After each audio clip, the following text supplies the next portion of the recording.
So today I'm going to be out in the field. So today I want to take you guys with me to see a day in the life of a social worker. Remember I said I was going to do that. So today's the day I'm going to do it. So first thing first, I stopped at Panera Bread to get me some breakfast. Also to check my emails. Breakfast. Check my emails.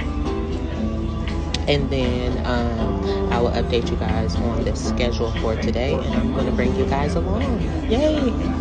So I just finished all my emails. Literally took me about 2 hours to finish up emails, seriously. So getting ready to actually go to Starbucks because I only had a tea, and y'all know I need my coffee. So I'm gonna go to Starbucks, then I'll update y'all on the schedule for today. Just kind of finished the first half of the day. So yeah, we're about to get ready to go to Starbucks. Here is the outfit of the day. Got my scrubs on, work bag, purse. Okay, outfit of the day. Looks to my kids, the shoes. Okay, so cute. Yes. Oh, I gotta put on my badge now, because I'm getting ready to go see some clients, so I have to have my badge on. So, badge on. So yeah.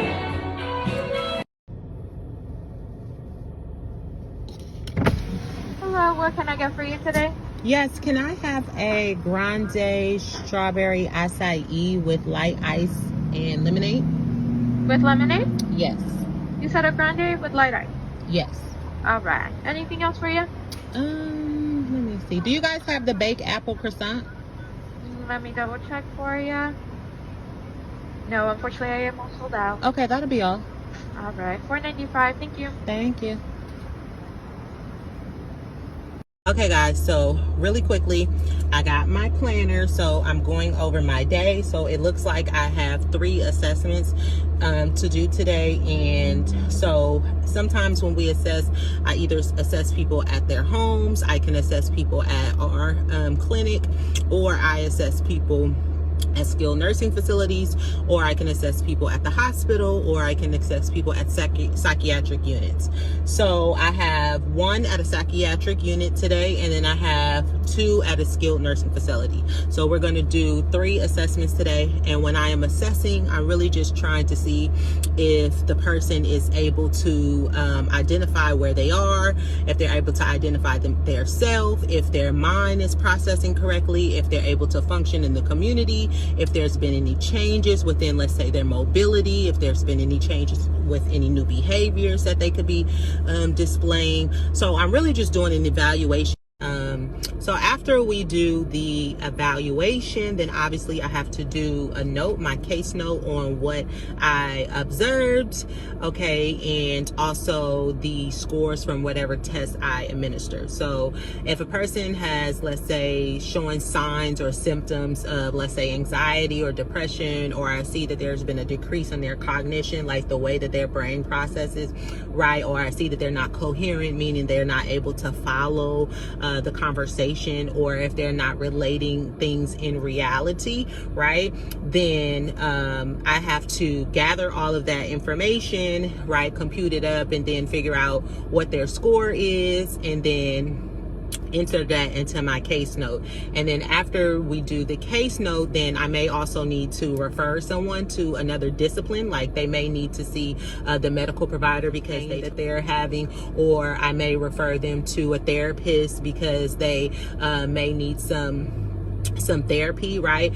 Even though social workers, associate and licensed clinical social workers can do therapy, it's not good to be a person's social worker and then also do therapy with them. So it's like either or, right? So because I'm being the person's social worker right now, then I may refer them out to a therapist, even though I can do therapy. Or I may refer a person to a massage therapist because they have some pain or something, and so I know that the massage can help them, or acupuncture. So I may refer a patient to somewhere, but then after I do my note and I do my referrals, and I want to create a treatment plan, right? I want to identify the problems that I assess for, and then I want to come up with some goals and some objectives to help people meet those to meet those goals, right?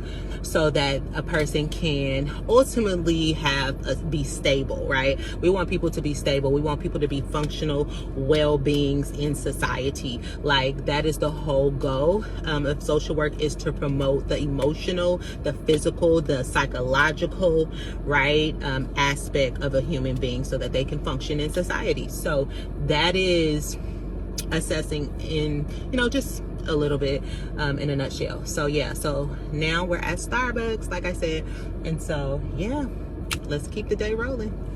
I'm glad you guys are here coming along with me. All right, I'll see y'all soon.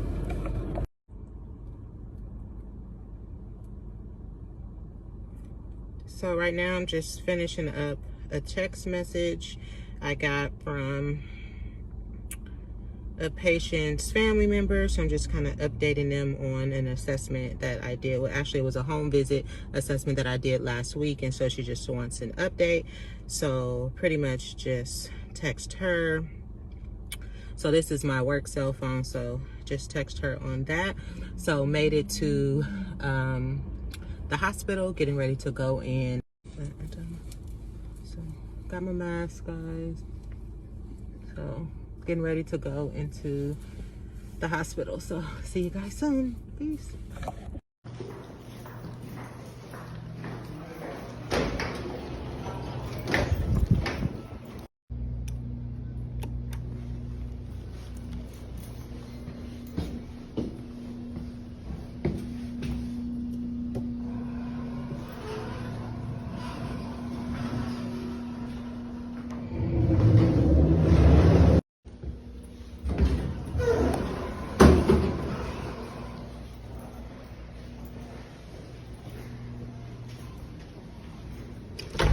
So guys, I just left out of my assessment at the hospital, and obviously I cannot record in there. So I got a little footage, but yeah. So the place, like when you first walk into a psychiatric unit, like it's filled with basically security. And so they have to be sure that you're a behavioral health specialist in order to visit anybody in the psych ward. So that took about 15 minutes because I didn't know what unit she was in. They don't have any patient information, so I had to call the social worker at the hospital to figure out what unit she was in, and she wasn't answering the phone. So then I had to call my assistant, and I called my assistant, and she went to go ask our health information coordinator. She texted me the information, and so then I was able to go to the patient's unit. But this is the interesting part. Like, once you get to the floor, is someone who greets you there, and like you have to put all of your belongings in a locker. So I had to put everything in a locker and only take my things in a locker. So I had to put everything in a locker and only take my my planner, you know, with all of the information and my tools that I was going to administer on her for my assessment. So I took my planner in there, and then I was able to see the patient, assess her, then talk with the nurse, the patient's nurse, about what she's been observing from the patient, document that, and then after that it was done. So all of that took, like, in terms of my assessment, took about 30 minutes, but I was there for probably like an hour. So now I am heading to the freeway. So I'm going to the skilled nursing facility. So yeah, see you guys in a bit.